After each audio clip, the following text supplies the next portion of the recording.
Okay, this is around probably 5 k's from out of town. As you can see, it's pretty black out there. And it's burnt both sides of the highway here.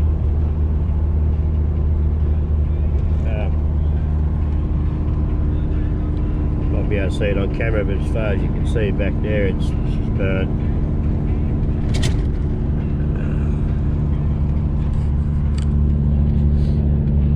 Probably a bit wobbly on the camera like this, but anyway.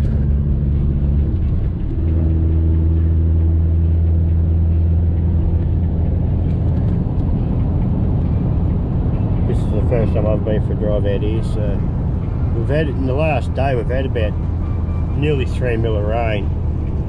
You're amazed how much that 3 mil of rain's actually cleaned stuff up. Stuff's starting to shoot everywhere. You can see that there. So now I did say in the video that the car store had burnt. That's the rumour that we got because the road was all blocked, no one could get out. But miraculously, look at that, all around it is burnt. The shop still stands. A very good mate of mine lost his house in there. Look at that house down there, still standing. Very, very random fire, like it got hot, extremely hot, but it just skipped some places. You know, look at that. Not a thing left.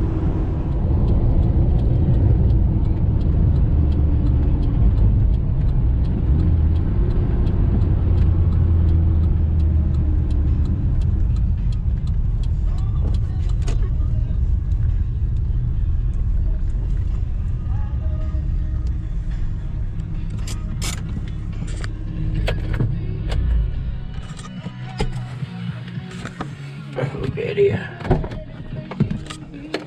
That bank there used to be just all grass. Look at it here.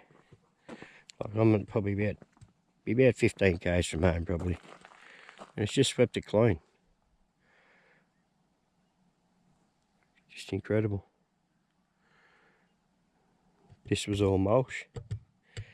This is a where the local roads, RMS, Roads and Maritime Services, is where they do their heavy vehicle inspections. This is where you don't want to get pulled up at. You can see the concrete slab in front of that car over there. It's dead level. It's where they set up the scales and weigh you and knock you off for your 5 kilos over on your axle group.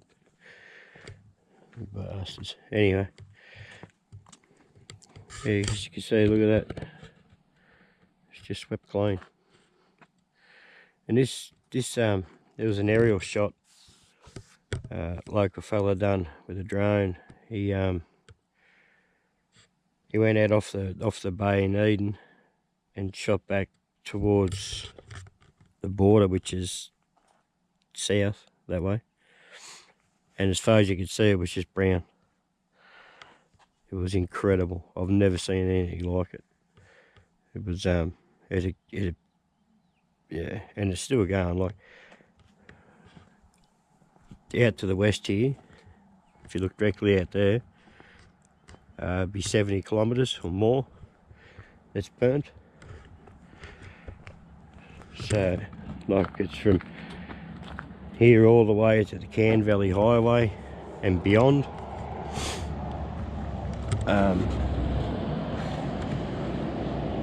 Up through Rockton. I'll probably add in the screen. I'll put a little clip in the screen here of how many hectares it is. It's getting it's well over 160,000 hectares. Just this border fire. This fire here went through us. It's called the border fire. And then you went on to this fire actually met up with the Rockton fire. So when you total them together, she's well up over 200,000 hectares. But the front on this fire is probably, it's gone off in fingers now, but as it was coming to us, it was well over 70 k's wide, kilometres wide, which is a bloody fairly big fire. But there you go. This is a little town, just out of Eden. This used to be the Kaya Hall. There's a little tiny cute little church there, the Kaya Church. Been there for bloody years and years and years. Yeah, I don't know how old it was, but sadly it's gone. The hall's gone, sadly. You can see here, like, there's a power pole. That pile of stuff down there, whether you can see it or not.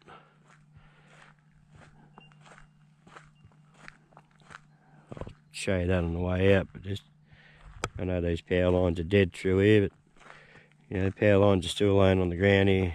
That power pole's still smouldering. You can see that in the video there or not. That power pole just burnt off, fell over. Look at that. Volunteer fire brigade shed still standing, eh? Bloody beauty. At least that didn't burn. Very sad to see. But just poke my nose over the hill here. But down there, down in the gully there, there's a bloody lush green paddock. It's grained up. Look at it. The grains are starting to come out of the ground here. I dare say all this would have been just nearly dirt, because we're in a drought. You know. But,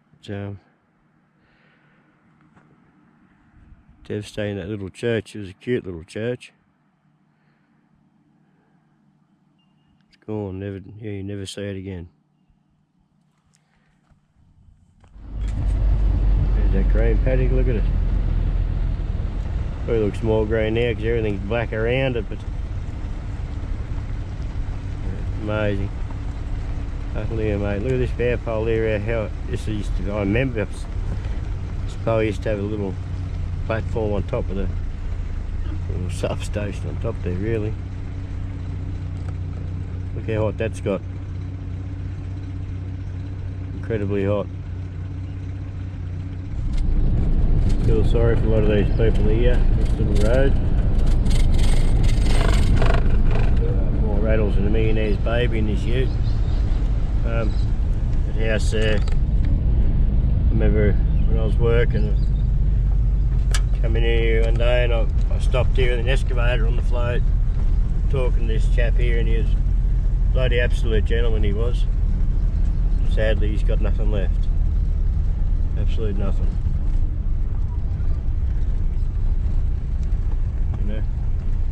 House next door standing.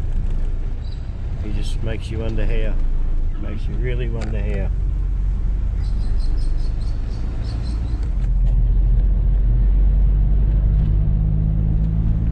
Little settlement in here called Boydtown.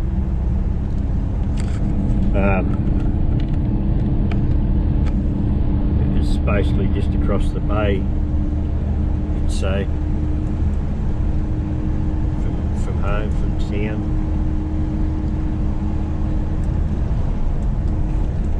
My next door neighbour,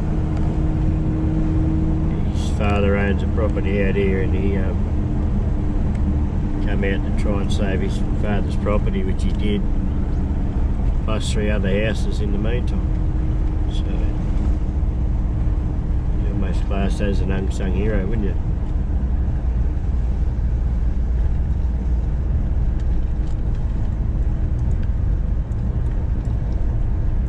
Historic Seahorse Inn.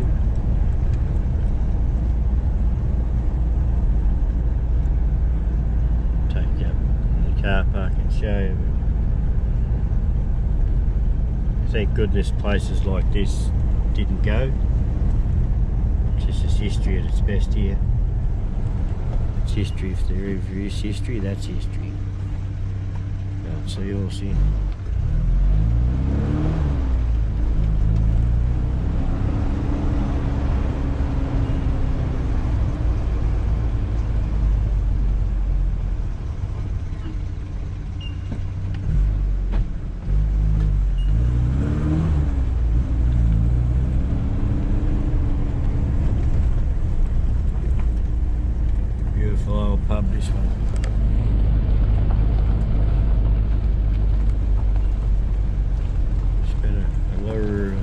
money at the front here, at the front of the pub. Like, I look straight out onto the beach there. How beautiful is that?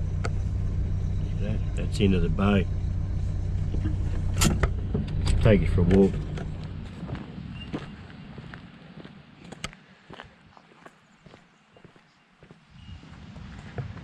It's a beautiful, beautiful old pub. You don't get much picturesque in that, do you? Lovely, lovely place.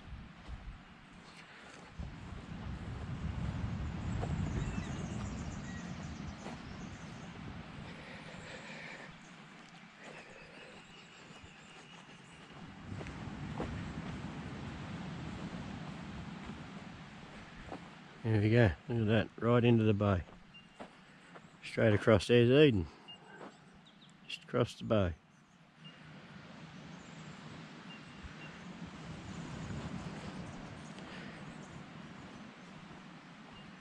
Beautiful beach. And my next door neighbours, they got married here. Absolutely beautiful it was. I've seen photos of their wedding and it was just absolutely beautiful. And amongst the trees there, and pub in the background and beach in the other part of the background. Yeah, isn't it beautiful?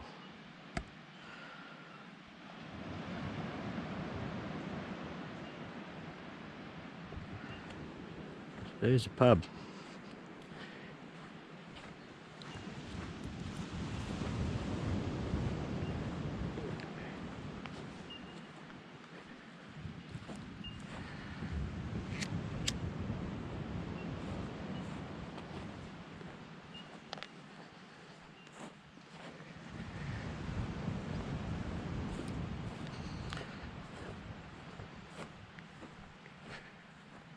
Isn't that a beautiful place?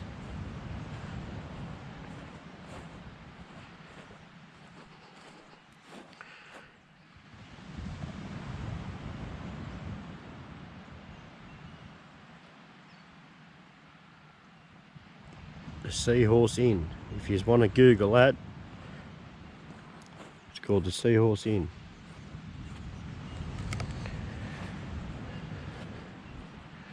Some beautiful palms.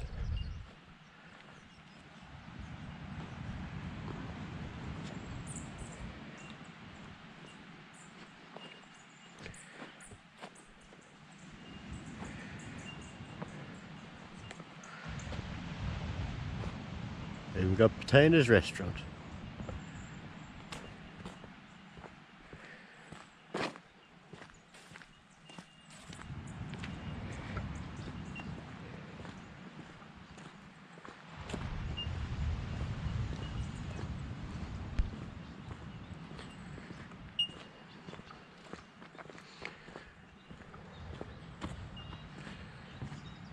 Got a huge big caravan parking behind here, which during the holiday season when the fires started was pretty much on capacity, I believe, and they had to evacuate them all. You know, it's a ginormous park, absolutely huge. My brother, when he comes up with his caravan, he quite often stays here. You park along the edge, along this edge, and you get out of your van, walk about 50 metres and you're in the sand. Doesn't get much better. Just come out of the car park there at the Seahorse Inn. Pushes boat right to the edge. So we burn down through the gully here. So you can see how absolutely lucky these residents were in here not to lose more houses. You know, it's incredible how they didn't lose their houses, as a matter of fact.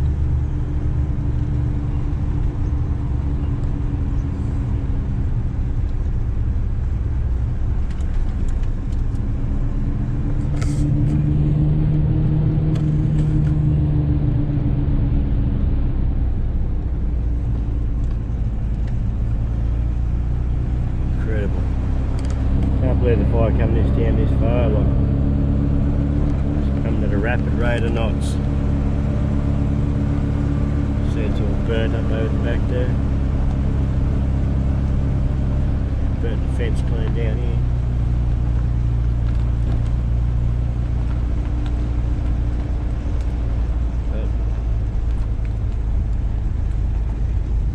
But this house here, it's got timber all on top of it and everything. It didn't burn.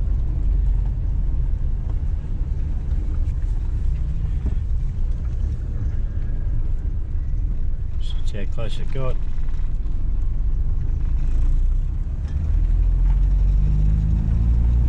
Incredible.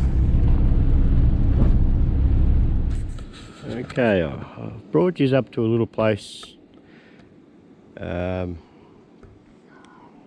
It'd be only as a crow flies, probably 5 kilometres from my house. It's a big communications fire tower. It's Bimmel, what they call Bimmel Tower. That's looking south as far as you can to the border. It's be 50 odd k's or more. It's burnt. Out to the west here is where the fire is. I've only just wild guessing, I believe the fire's in around that area there back. So, and it stretches probably out that way at a face of about, stabbing at dark, probably 70 odd k's. Go to the north, the fire's at Cabargo, Mumbler Mountain, you know, which you're only talking about probably 30-40 k's that way. And out to the east, just water, just ocean. So this is about the best advantage place I can get here, without climbing the bloody tower, and I ain't doing that. Can't get in there for starters, but too many stairs for me, and too bloody high as well. I can get up but I wouldn't get down. So I don't believe we're out of the woods yet. We were very, very extremely lucky in town that we had a bit of a wind change, which sort of pulled it up on the, say, on it was, I'd class it as on the town boundary. But it's very sad that a lot of people did lose their houses. There's more than what you think that has lost their houses. You know, you hear of a different one every day. But if we get a strong westerly, there's a lot of bush and a lot of hard to get terrain to get into fight it out to the west. Gets extremely hilly and steep and rocky. But if we get a good westerly, and you know, we've had 3 mil of rain, but that's sometimes that can be more of a hindrance than anything that makes it that harder for the machines to work, just that greasy crap on top. You know, it makes it a bit hard. But yeah, like I was saying, if we get a westerly, strong westerly, it'll soon liven it all back up again, and it's off and racing once again. But you can see they've had a dozer up in here. There's skidder marks, that is, for skidder. But certainly not out of the woods. This is a personal thing on the radio, you know, local radio. They're saying, you know, all the tourists, please come back, please come back. That's a good little shot. I don't know if you can see out through there or not. There's the coast. That's the ocean out there. It's looking north, pretty much. Yeah, they're saying on the radio, like, come back, will you please, tourists, come back. Well, okay, it's the main front of the fire's died down. You know, things are sort of getting half back to normality in the town. But we're not out of the danger. It's great to see the tourists here, it's great for local business, but it can be a problem too if it all fires back up again, which there's nothing stopping it. Just puts a lot of people in danger once again. So you can see how dense the bush is here. It's been years and years since all this has been burnt.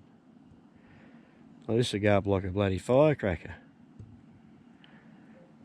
There's a lot of bush. A lot of bush. Surrounding us, like surrounding here. Like I've logged, was driving log trucks for a few years and logged all out sort of the west area through Ben Boyd, and it's bloody steep country up in there, and it's thick.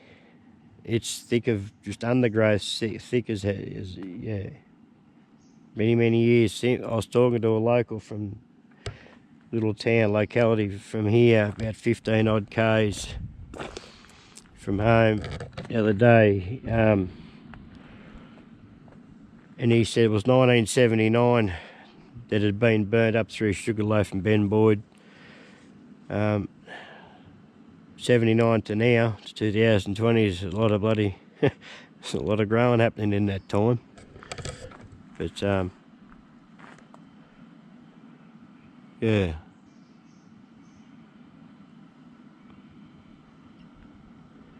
It's not all over yet, I don't believe. Big tower, that sucker, isn't it? Don't think I'd really like to be climbing it.